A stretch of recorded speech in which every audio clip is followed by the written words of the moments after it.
Hey guys, Void of Dust Gaming here, and you might have noticed that Diaochan has undergone a complete rework, not only in terms of her physical appearance, but the whole character has changed, and I wanted to take the opportunity to talk about Diaochan and to show you the new gameplay and to show you how Diaochan kind of evolves. And I gotta say, after I've played a whole match with her, and I've had a couple of matches with Diaochan in the first place, like in the last update, like not the July one, she plays a lot differently, and I think she has improved a lot. She is way stronger than before.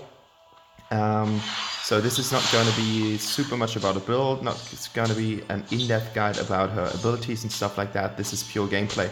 I don't even know what kind of stuff I have taken in terms of enchantments. I just see that I have the short invisible thing that you can see with the timer that goes down 130 seconds, and I will have the opportunity to use the orb once. That's one of the new enchantments that you can book if you are a mage or if you use the mage tree. I don't even know the name about it. Like I kind of missed the chance to go into depth with all these enchantment things. I have tried out several things. Arduin is the first build that I have created on my own, but usually I just take some of them and I check out at the beginning of the game what do the different enchantment types that are pre-made do, and usually I decide before the match what I want to do with the character that I play. So this is completely random. Like I think that was so fresh that I don't even pick something. Pretty bad situation for the Ryoma here, who had some kind of freezing effect, putting us in the really nice position that I have already to assist after 2 minutes gameplay. And I don't know what has been going on. Like there was no one on the mid lane. Mid lane was completely lost here. There we've got the butterfly here. Ryoma comes down from the top lane. He was playing there with Valheim, and you can see Gruff and Talanas. So there's no one in the mid lane, which gave me a really nice opportunity to try out some new things, to put some pressure on the tower. But of course, after 2 minutes 30, I did not do that much because auto attacks are not really a thing for Diaochan. Pretty nice ultimate here from the, or not the ultimate, but pretty nice gameplay from the Florentino here. Could have been another kill for me, but he was able to get all of the kills. And now Butterfly, I don't know what she does, but she goes in here, and that's gonna be her death because we have her. No, it's not her death because I wasn't able to get the last hit on her, and the tower is just too dangerous. I can't go in as Diaochan. Your auto attacks are not that strong, so you need to use the abilities. And I can say from the gameplay that I had with Diaochan so far, that did not really change with the new July update. She has pretty much always a mana issue. Like she is so dependent on mana because her cooldowns are so low. You can spam her spells quite a lot, and this is something that kind of takes some practice, not to waste every single spell on wave clear and everything like that. And that's something that I need to improve in my gameplay even further when I want to play Diaochan a little bit more on a common basis. And yeah, she needs some kind of mana tool. I wonder if there is an Arcana or something, that an enchantment that's going to help you here, because I know from the healing stuff that every time you do something, you get some stuff back from the green tree. That's something that I have taken with Arduin, which is actually quite nice, and that would improve a lot because the main damage comes from her abilities, so you need to spam them quite often. And if you don't have mana, you can't do that, which is kind of obvious.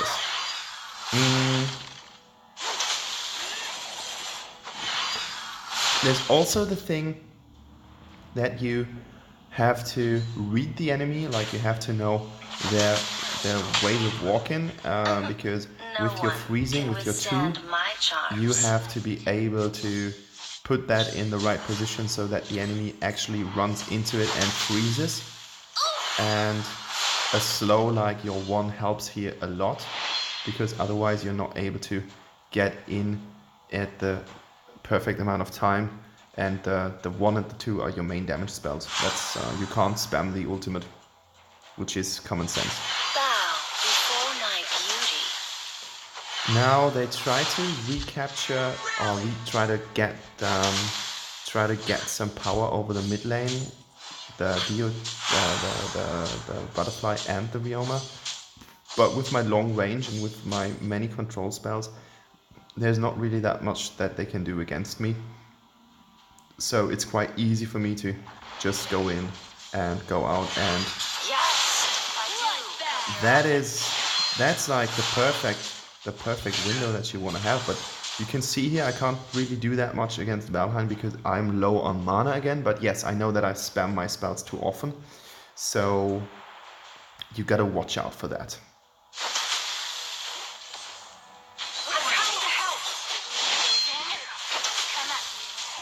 Butterfly being really low, I zone out the Rioma here, and that was, I don't know why she did that.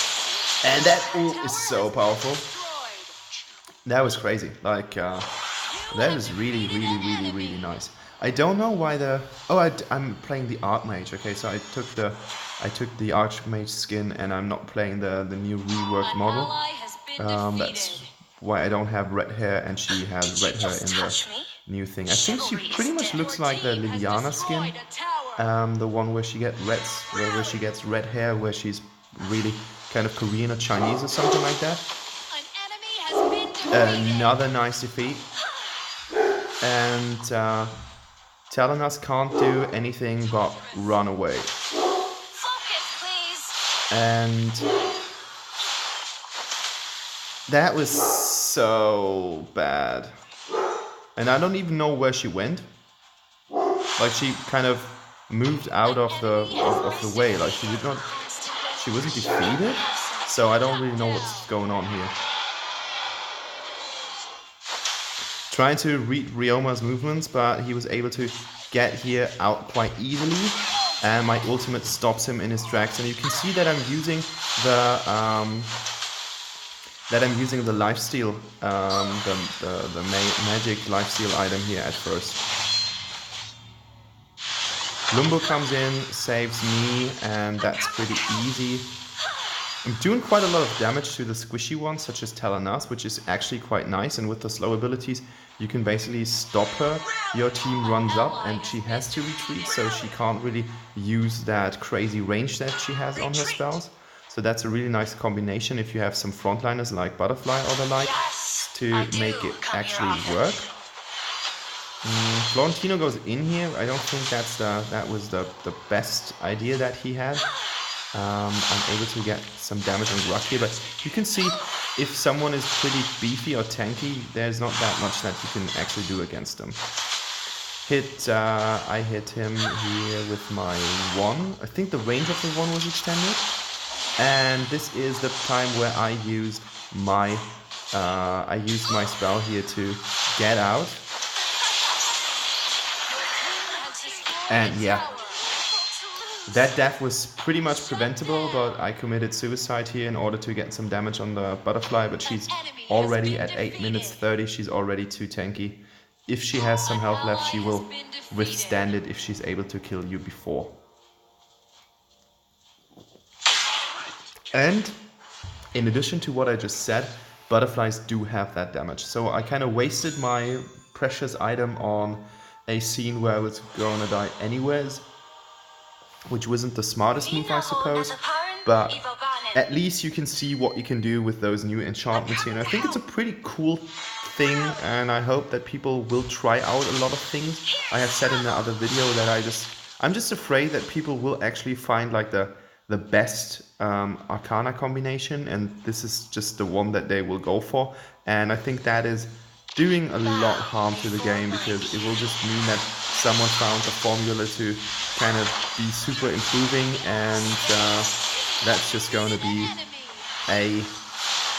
if you don't play that, you can't win, and everyone will play it, so it's kind of redundant, like reluctant. If everyone is playing the same Arcana, you don't have to use the Arcana because it doesn't really matter, because it doesn't change anything in the game. That's my opinion. I don't know how, if there are any League of Legends players, please put down your opinion about it and your experience, because that enchantment system is taken straight away from the League of Legends. So that's not really, for League of Legends players, that's not something new. So if you have an idea and you can tell me what you think about it, please let me know in the comments below, because that's something I'm really curious about. Like, is that actually something where you think that the game will benefit from? Or is it something where you think, okay, it will change the way people are playing it, because it will be the same as in League? Everyone is playing the standard composition and there's not that much variety in the game anymore. Please let me know if you've got something about to say about that.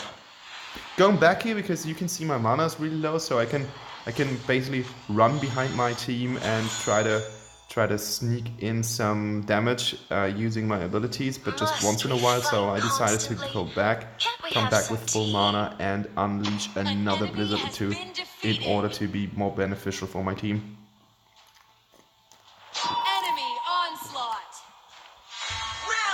I mean, in terms of games, in terms of kills, it's quite even. And yeah, that was so preventable. That was so clear that he's gonna hook me. And of course, the problem with Grok is he's gonna hook you 10 times, and out of those 10 times, 8 hooks will be complete bullcrap. And then he's gonna have this one single thing where you actually think, oh my god, what was that? What truck hit me? And you will be wiped out in an instant, and that's what happened here. I could have used my ult here, but it doesn't really matter, and it wouldn't be of any use, so I decided not to use it here. Pretty nice Florentino game here. I mean, sometimes going in, killing some key opponent is better than doing nothing, trying to defend something that you can't defend anymore. So that was a really nice thing that he did here, and as you can see, we are just putting down so much damage on these enemies, and I'm trying to frost them every single time. Because we have so much CC, I'm able to get another double kill here, and I think that was one of the perfect situations where you can see how much your team benefits from a lot of CC. And I would say that the new Diaochan is a CC machine. Pretty beefy. I have played games against Diaochan where she was actually so annoying because she got health back all the time, or a shield or something. I didn't really check out the mechanics, so I don't really know what it is. Experienced Diaochan players will know what I'm talking about, but you can't really kill her. Like, if you haven't enough damage to do so, that is gonna be a really tough nut to crack. Another kill for me, and that's game. And I think from the stuff that you have seen, like from my performance, I'm not an experienced Diaochan player, and I did not really like her in the first place, because I have played her with the old update, and I think she was pretty rubbish. She was pretty low on the scaling. I think she's pretty nice right now. She got a lot of CC. Her damage increases quite a lot if you have the right items. And 33.7% of damage, that's something that you can write home about. So, MVP here. Everyone gets a thumbs up, and we are gonna check the results. And guys, I'm gonna put something here. If you haven't subscribed to the channel, please subscribe. You will be, and activate notifications. You will see every single time I upload a new video, so you can always track down the latest ones. 71.4% participation is the number that is the most important for me. And yeah, thanks guys for watching. My name is Void of Dusk, and this is my Diaochan game. Thank you, and have a nice evening. Bye bye guys.